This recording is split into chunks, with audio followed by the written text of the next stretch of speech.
एक गांव में एक घर था जिसमें एक गरीब परिवार रहता था। परिवार में दीपक नाम का लकड़हारा अपनी दूसरी पत्नी इंदु और उसकी बेटी दिशा और अपनी पहली पत्नी की बेटी मीनाक्षी के साथ रहता था। मीनाक्षी की माँ मर चुकी थी, इसलिए उसके पिता ने दूसरी शादी कर ली। लेकिन मीनाक्षी की सौतेली माँ उसको हर वक्त परेशान करती थी और सारे काम मीनाक्षी से करवाती थी। अभी तक सोई पड़ी है, चल उठ जा। जल्दी से सारा घर का काम दे, नहीं तो आज फिर तुझे मार पड़ेगी। मैं सारा काम कर दूंगी माँ, पर मुझे मारना मत। आप जो भी बोलो मैं वह सब करूंगी, पर मुझे मारना मत माँ, पर मुझे मारना मत। एक तो चोरी, ऊपर से सीना जोरी। एक तो देर से उठती है, ऊपर से जुबान चलाती है। जल्दी कर, मेरी बेटी को भूख लगी है। पहला खाना बनाऊं, उसका बुरा सारा काम करना। हे भगवान, मुझसे ऐसी क्या गलती हो गई? मैंने ऐसे कौन से पाप किए थे जो आपने मुझसे मेरी माँ को भी छीन लिया? मेरी सौतेली माँ मुझे बिल्कुल भी प्यार नहीं करती, हमेशा डांटती रहती है और मारती भी। हाँ, मैं ऐसा क्या करूं कि मेरी सौतेली माँ मुझे भी अपनी बेटी जैसा प्यार करे? और ऐसा सोचते सोचते मीनाक्षी सारा खाना बना देती है और घर के बाकी काम में लग जाती है। तभी उसकी छोटी बहन आती है और कहती है, जरा जल्दी जल्दी हाथ चला। तेरे हाथ टूट गए हैं क्या? काम नहीं करेगी तो तुझे आज भी खाना नहीं मिलेगा, समझी कलूटी कहीं की। दिशा, मैंने खाना बना दिया है और सारा काम भी खत्म होने ही वाला है। तुम ऐसे क्यों बोल रही हो? अगर मुझे भगवान ने काला बनाया है तो इसमें मेरा क्या दोष है? तुम्हें भी तो ऊपर वाले नहीं बनाया है ना? माँ जल्दी आओ, देखो यहाँ क्या क्या बोल रही है। मेरे साथ जुबान लड़ा रही है। जल्दी आओ माँ। क्या हुआ बेटी, अब क्या कर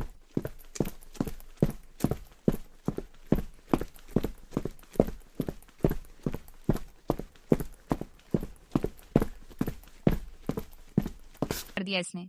क्या बोल रही थी तुझे? माँ कह रही है कि जैसा तुझे भगवान ने बनाया है वैसे ही मुझे भगवान ने बनाया है। बताओ माँ, हाँ मेरी बराबर करती है कहाँ? मैं इतनी सुंदर और कहाँ यह काली कलूटी? इसे जरा भी शर्म नहीं है। तेरी इतनी हिम्मत कि तू मेरी बेटी को बराबर करेगी? बता, आगे से बोलेगी ऐसा? आज तुझे कोई खाना नहीं मिलेगा, जा मर जा। मुझे मत मारो, मेरी कहने का वो मतलब नहीं था। मुझे खाना दे दो माँ, 2 दिन से कुछ नहीं खाया है।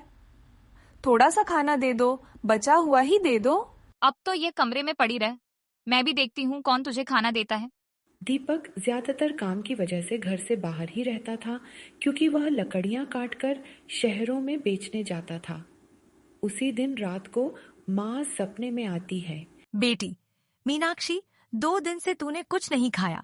आज मैं तुझे एक ऐसी बात बताऊंगी कि मेरी बेटी की भी भूखी नहीं रहेगी और तुझे कभी किसी चीज की कमी भी नहीं होगी।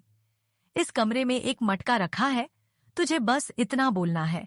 जो भी चीज तुझे चाहिए उसे 3 बार बोलना चाहिए, जैसे मुझे समोसा चाहिए, मुझे समोसा चाहिए, मुझे समोसा चाहिए। और ऐसे कहते ही तुम्हारे पास ढेर सारी समोसे ए जाएंगे। और अगर पैसे चाहिए तब भी तुम्हें 3 बार ही बोलना है, और वह चीज जो भी तुम्हें चाहिए तुम्हें मिल जाएगी। आज के बाद तुम कभी उदास मत रहना। और हाँ, एक और बात, मुझे गोरा कर दो, ये भी 3 बार बोलना। देखना तुम्हारा रूप कैसे चमक उठेगा।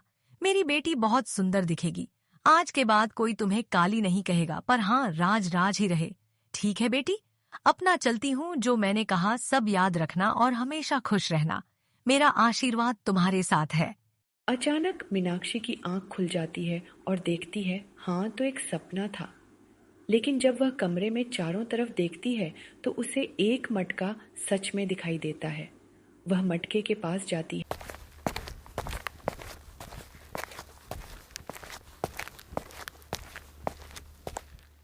है, क्योंकि उसे बहुत ज्यादा भूख लगी थी। इसलिए वह सबसे पहले अपने लिए खाना मांगती है। मुझे खाना दे दो, मुझे खाना दे दो, मुझे खाना दे दो। तभी तुरंत उसके सामने अलग अलग तरह का पकवान हाजिर हो जाते हैं और मीनाक्षी, जो 2 दिन से भूखी थी, पेट भरकर खाना खाती है। मीनाक्षी सोचती है, मेरे आदमी तो सच में मैं थी, ये सब कुछ सच है। अब मैं अपने रूप को ठीक करती हूँ। और ऐसा कहकर मीनाक्षी बोलती है, मुझे सुंदर बना दो, मुझे सुंदर बना दो, मुझे सुंदर बना दो। ऐसा कहते ही एक सुंदर लड़की में बादल जाती है। उसका रंग बिल्कुल दूध जैसा सुरक्षित हो जाता है, जिसे वह और भी ज्यादा सुंदर लग रही थी। उसका रंग बिल्कुल दूध जैसा हो जाता है, जिसे वह और भी ज्यादा सुंदर लग रही थी। जब मान देखेगी मुझे तो अब मुझे बिल्कुल भी गुस्सा नहीं करेगी। मेरे रंग की वजह से ही वह मुझसे नफरत करती थी। अब शायद वह भी मुझे दिशा की तरह प्यार करने लगे। माँ, आपने तो मेरी जिंदगी बदल दी। आपका बहुत बहुत धन्यवाद। ऐसी ही सुबह हो जाती है और मीनाक्षी उसे कमरे में से निकालकर अपने सुबह के काम में लग जाती है। जैसे ही उसकी सौतेली मन उसे देखती है तो बिल्कुल हैरान रह जाती है और कहती है, अरे अरे अरे, कौन हो तुम? और मीनाक्षी कहाँ है? किसके साथ हो? कौन हो तुम?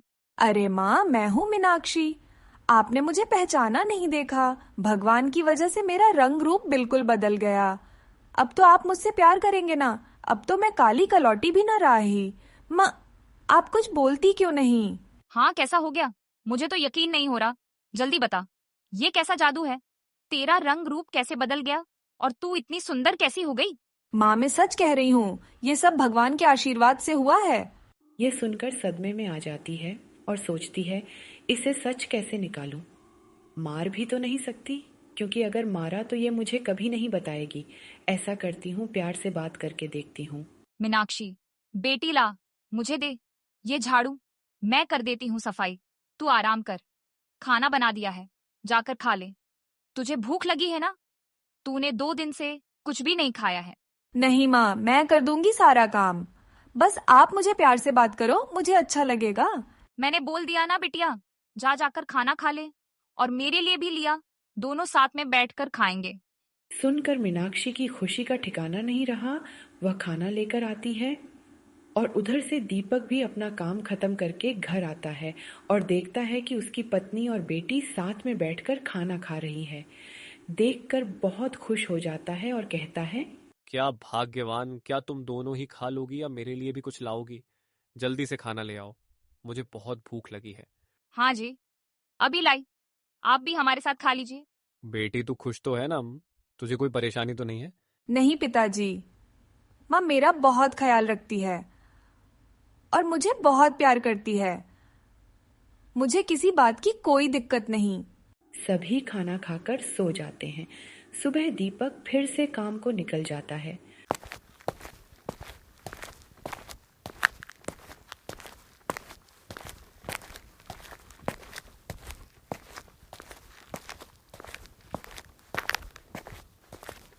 और मीनाक्षी की सौतेली माँ मीनाक्षी के पास आकर कहती है, मीनाक्षी, बिटिया, तुम इतनी सुंदर कैसे हो गई?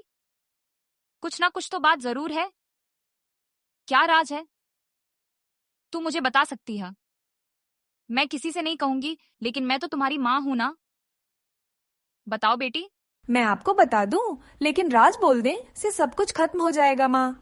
आपको जो भी चाहिए आप मुझे बताइए, मैं आपको लेकर दूंगी। तुम बहुत भोली हो बेटी। तुम मुझे बता दो, मैं किसी से नहीं कहूंगी। नहीं माँ, मैं नहीं बता सकती। अगर मैंने ऐसा किया तो सब कुछ खत्म हो जाएगा। आप मुझ पर विश्वास करें। बताइए, आपको क्या चाहिए? अच्छा ठीक है, तुम इतना जिद कर रही हो तो यही सही। क्या तुम मुझे सोने की जेवर लाकर दे सकती हो?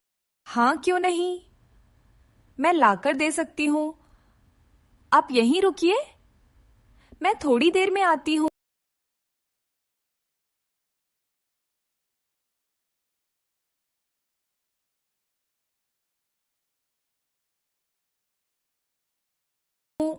इतना कहकर मीनाक्षी अपने माँ के कमरे में चली जाती है और मटकी के पास जाकर कहती है, मुझे सोना दे दो, मुझे सोना दे दो, मुझे सोना दे दो। इतना कहते ही सारा सोना मीनाक्षी की झोली में आ जाता है, जिसे देखकर मीनाक्षी बहुत खुश होती है। अपने माँ के पास जाती है और कहती है, लो माँ, मैं ढेर सारा सोना ले आई हूँ मैं आपके लिए। माँ, आप हमेशा मुझे अपनी बेटी बनाकर रखेंगी ना? हाँ बेटी हाँ, ये भी कोई कहने की बात है। तू मेरी ही बेटी है। तुझमें और दिशा में कोई फर्क नहीं है। हे भगवान माँ, इतना सारा सोना कहाँ से आया बताओ ना। अरे जरा धीरे बात कर। अगर मीनाक्षी ने सुन लिया, लेने के देने पड़ जाएंगे। मीनाक्षी को आवाज लगती है, हरि ओम मीनाक्षी, जरा इधर तो आ बेटी। हाँ माँ, बोलिए, क्या कह रही थी? मुझसे कुछ कम था क्या? मीनाक्षी बेटी, मैं कह रही थी कि अगर कुछ रुपये मिल जाते तो हम अपना मकान बनवा लेते। हम कितने गरीब हैं, तुम तो जानती हो। सही कहा ना? अरे माँ, ये भी कोई कहने की बात है? मैं अभी लेकर आती हूँ। मीनाक्षी का मन इतना साफ था कि मीनाक्षी अपनी सौतेली मन के इरादों को नहीं समझती और दौड़ती दौड़ती अपनी मन के कमरे में जाती है और मटके से कहती है, मुझे पैसे चाहिए, मुझे पैसे चाहिए, मुझे पैसे चाहिए। ऐसा कहते ही ढेर सारे पैसे मीनाक्षी की झोली में आ जाते हैं, लेकिन मीनाक्षी को क्या पता था कि ये उसकी सौतेली माँ की साजिश है। इस बार सब कुछ देख चुकी थी और सब कुछ देखने के बाद वापस अपनी जगह पर आकर बैठ जाती है और ऐसी जाती है जैसे उसे कुछ मालूम ही ना हो। ठीक है बेटी, एक काम करो, तुम नदी से पानी भर लाओ। घर में बिल्कुल पानी नहीं है। ठीक है माँ, मैं अभी लाती हूँ। जैसी ही मीनाक्षी नदी की तरफ जाती है, उसकी सौतेली माँ उसकी माँ के कमरे में दाखिल हो जाती है और उस मटकी को उठा लेती है और अपनी बेटी के पास आकर बोलती है, ये देख बेटी, यही है वह जादू की चीज जिसे मीनाक्षी इतनी सुंदर हो गई। अब जल्दी से तू भी अपनी मन्नत मांग ले। मुझे सुंदर बना दो, मुझे सुंदर बना दो, मुझे सुंदर बना दो। लेकिन उनके साथ उल्टा हो जाता है। दिशा सुंदर होने की वजह से बदसूरत बन जाती है। ये देखकर दोनों मन बेटी चिल्ला उठती हैं, भगवान ये क्या हो गया। दिशा दोबारा से मंत्रों को बोलती है, मुझे सुंदर बना दो, मुझे सुंदर बना दो, मुझे सुंदर बना दो, लेकिन कोई असर नहीं होता। अब वह पहले जैसी खूबसूरत नहीं रही। गुस्से में आकार दिशा मटकी को फोड़ देती है। उसकी माँ कहती हैं, ये तूने क्या किया? अब तू ठीक कैसे होगी? तूने मटकी को क्यों फोड़ा? माँ, मैं पानी ले आई। ओ, और भी कोई काम है क्या? मीनाक्षी का इतना कहना था कि उसकी सौतेली माँ का गुस्सा फुट पड़ा और बोली, मेरे तो कर्म ही फूट गए। जिस दिन तूने जन्म लिया होगा, ये देख मेरी बेटी का क्या हाल हो गई। सिर्फ तेरी वजह से देख, इसकी शक्ल देख कितनी खराब हो गई है। अब बताओ कि कैसे ठीक होगी। सब तेरी वजह से हुआ है। अभी इसे ठीक कर, चाहे कुछ भी कर, नहीं तो मैं तुझे जिंदा नहीं छोड़ूंगी। मीनाक्षी उनकी बातें सुनकर हैरान रह जाती है और पूछती है कि क्या हुआ माँ? मैंने क्या किया है? और ये दिशा को क्या हुआ है? सब तेरी उसे जादुई मटके ने किया है। उसने इसकी ये हालत कर दी है, सुंदर बनने की बजाय बदसूरत बना दिया। मैं इसलिए कह रही थी माँ, मेरी माँ ने सपने में मुझे आकर बताया था कि कमरे में जो मटका रखा है वह जादुई है, उसे जो मर्जी मांग लेना, पर किसी को बताना मत। अगर बताया तो सब खत्म हो जाएगा। माँ, आपने ऐसा क्यों किया माँ? ज्यादा बात मत कर, जितना कहा है उतना कर। मेरी बेटी को ठीक कर, वरना तुझे मार डालूंगी। मीनाक्षी अपने माँ के कमरे में भागकर जाती है और वहां पर देखती है मटका अपनी जगह पर था और कहती है, मेरी बहन को ठीक कर दो, मेरी बहन को ठीक कर दो, मेरी बहन को ठीक कर दो। इतना में ही उसके माँ की आत्मा उसके सामने आ जाती है और कहती है, मैंने तुम्हें क्या कहा था? बेटी की किसी को बताना मत, लेकिन तुमने मेरी बात नहीं मानी। अब यह जादू काम नहीं करेगा। जो बुरी प्रवृत्ति के लोग हैं वहां पर जादू काम नहीं करता।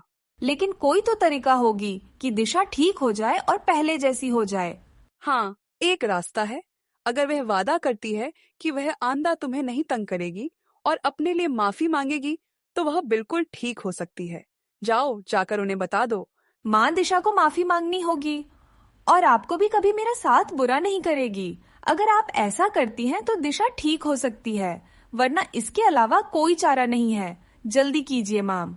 मीनाक्षी की बातें सुनकर मीनाक्षी की सौतेली माँ और उसकी बहन को बहुत पछतावा होता है और वह दोनों उठकर मीनाक्षी के साथ चलती हैं और उसके कमरे में जाकर मीनाक्षी की माँ से माफी मांगती है।